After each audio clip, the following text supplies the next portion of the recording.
छत्तीसगढ़ चुनाव खत्म होने के बाद सामने आया एग्जिट पोल। इस एग्जिट पोल में जनता ने कर दिया बड़ा खुलासा। अभी अभी आया रुझान छत्तीसगढ़ का। छत्तीसगढ़ में किसकी बन रही सरकार। नमस्कार और आप देख रहे आरसी न्यूज। आप सभी का छत्तीसगढ़ विधानसभा एग्जिट पोल में हार्दिक स्वागत है। छत्तीसगढ़ में 17 नवंबर को जनता ने बम्पर वोटिंग किया।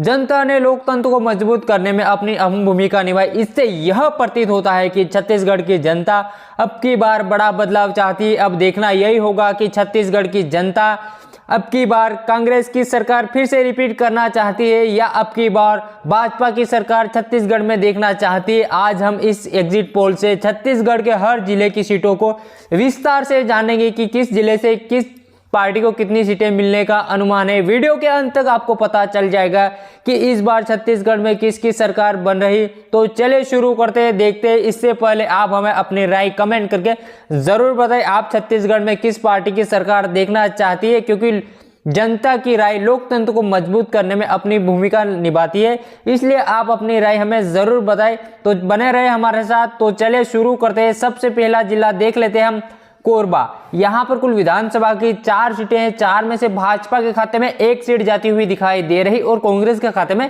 3 सीट जाती हुई दिखाई दे रही। इसी के साथ हम अगले जिले को देख लेते हैं, बिलासपुर को। यहां पर कुल विधानसभा की 7 सीटें हैं। 7 में से भाजपा के खाते में 2 सीट जाती हुई दिखाई दे रही और कांग्रेस के खाते में 3 सीट जाती हुई दिखाई दे रही और अन्य दल के खाते में 2 सीट जाती हुई दिखाई दे रही। इसी के साथ हम अगले जिले की बात कर लेते हैं, मुंगेली की। यहाँ पर कुल विधानसभा की 2 सीटें हैं। 2 में से भाजपा के खाते में 1 भी सीट नहीं जाती हुई दिखाई दे रही यहाँ पर और कांग्रेस के खाते में 2 में से 2 सीट जाती हुई दिखाई दे रही।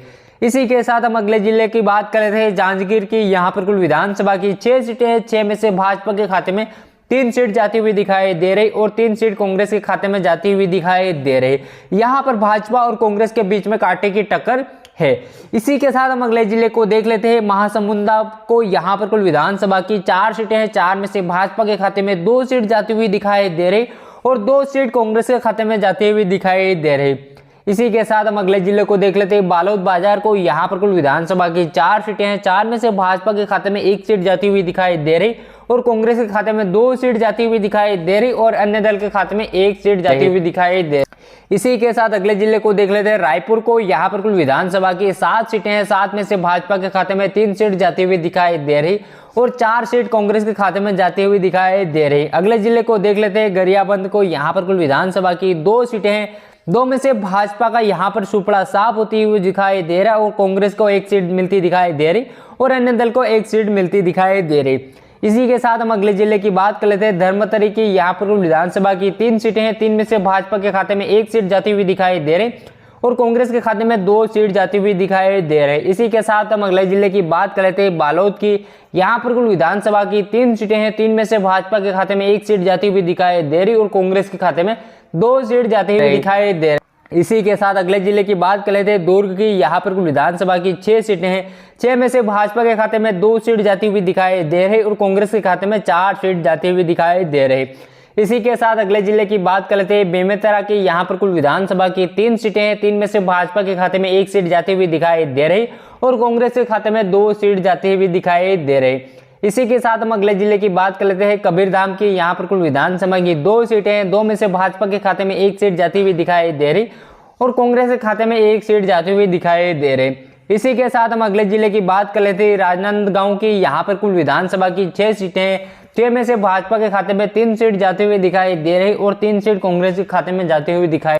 इसी के साथ अगले जिले की बात करते हैं, कांकेर की। यहाँ पर कुल विधानसभा की 3 सीटें हैं। 3 में से भाजपा के खाते में 2 सीट जाती हुई दिखाई दे रही और कांग्रेस के खाते में मात्र 1 सीट जाती हुई दिखाई दे रही। अगला जिला देख लेते हैं, कोड़ागांव। यहाँ पर कुल विधानसभा की 2 सीटें हैं। 2 में से भाजपा के खाते में 1 भी सीट नहीं दिखाई दे रही। यहाँ पर जाते हुए यहाँ पर भाजपा का सुपड़ा साफ होती हुई दिखाई दे रहा और कांग्रेस के खाते में 1 सीट जाती हुई दिखाई दे रही और अन्य दल के खाते में 1 सीट जाती हुई दिखाई दे रही। इसी के साथ अगले जिले की बात कर लेते हैं, नारायणपुर की। यहाँ पर कुल विधानसभा की मात्र 1 सीट है। 1 में से 1 सीट भाजपा के खाते में जाते हुए दिखाई दे रही। कांग्रेस का सुपड़ा साफ होते हुए दिखाई दे रहा। अगला जिला देख लेते हैं, बस्तर जगदलपुर को। यहाँ पर कुल विधानसभा की 3 सीटें हैं। 3 में से भाजपा के खाते में 1 सीट जाती हुई दिखाई दे रही और कांग्रेस के खाते में 2 सीट जाती हुई दिखाई दे रही। इसी के साथ अगले जिले को देख लेते हैं, दंतेवाड़ा की। यहाँ पर कुल विधानसभा की एक सीट है, एक में से एक सीट कांग्रेस के खाते में जाती हुई दिखाई दे रही। भाजपा का सुपड़ा साफ होते हुए दिखाई दे रहा।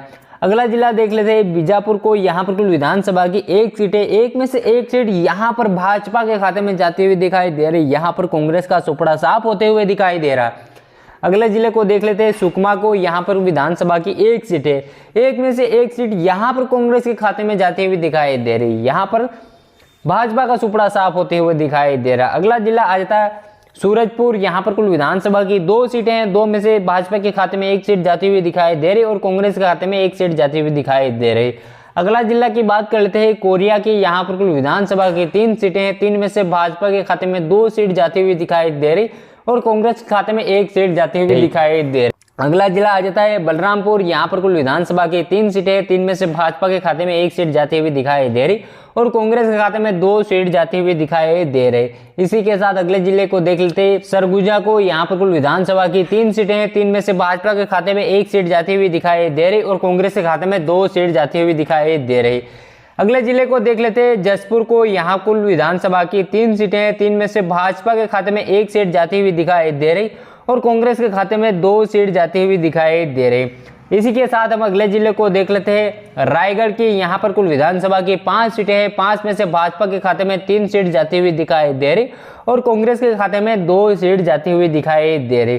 तो दोस्तों कुल हमने देख लिया 90 विधानसभा सीटों का एग्जिट पोल। इस फाइनल एग्जिट पोल में भाजपा के खाते में 35 सीट जाती हुई दिखाई दे रही और कांग्रेस के खाते में 50 सीट जाती हुई दिखाई दे रही और अन्य दल के खाते में 5 सीट जाती हुई दिखाई दे रही। तो दोस्तों आपको क्या लगता है छत्तीसगढ़ में किस पार्टी की सरकार बन रही है कल? तो अगर आप कांग्रेस की सरकार देखना चाहते हैं तो इस वीडियो को एक लाइक कर देना और चैनल को सब्सक्राइब जरूर कर लेना। अगर आप भाजपा की सरकार देखना चाहते हैं तो आप चैनल को सब्सक्राइब कर लेना और कमेंट करके जरूर बताना किसकी सरकार आप देखना चाहते हैं, भाजपा की बन रही या कांग्रेस की बन रही। क्योंकि लोकतंत्र, जनता ही लोकतंत्र को मजबूत बनाने में अपनी भूमिका निभाते हैं। इसलिए आप हमारे चैनल को सब्सक्राइब जरूर कर लेना और कमेंट करके जरूर बताना आप छत्तीसगढ़ में किस पार्टी की सरकार देखना चाहते हैं। क्योंकि दोस्तों कल फाइनल एग्जिट पोल आने वाला है, इसलिए आप हमारे चैनल को सब्सक्राइब जरूर कर लेना क्योंकि कल आपको अपडेट मिलती रहेगा किस पार्टी की सरकार बन रही है। तो आप हमें कमेंट करके ज़रूर बताना। तो अगले वीडियो में जल्दी मिलते हैं, तब तक के लिए जय हिंद, जय भारत, वंदे मातरम। छत्तीसगढ़ के चुनाव को अगले वीडियो में जल्दी देखते हैं, कोई नई टॉपिक के साथ वीडियो देखते हैं। तो जय हिंद, जय भारत, अगली वीडियो में जल्दी मिलते हैं। तब तक के लिए आप खुश रहे, आपका परिवार खुश रहे, आपके पास हमारी हर अपडेट मिलती रहे। जय हिंद, जय भारत।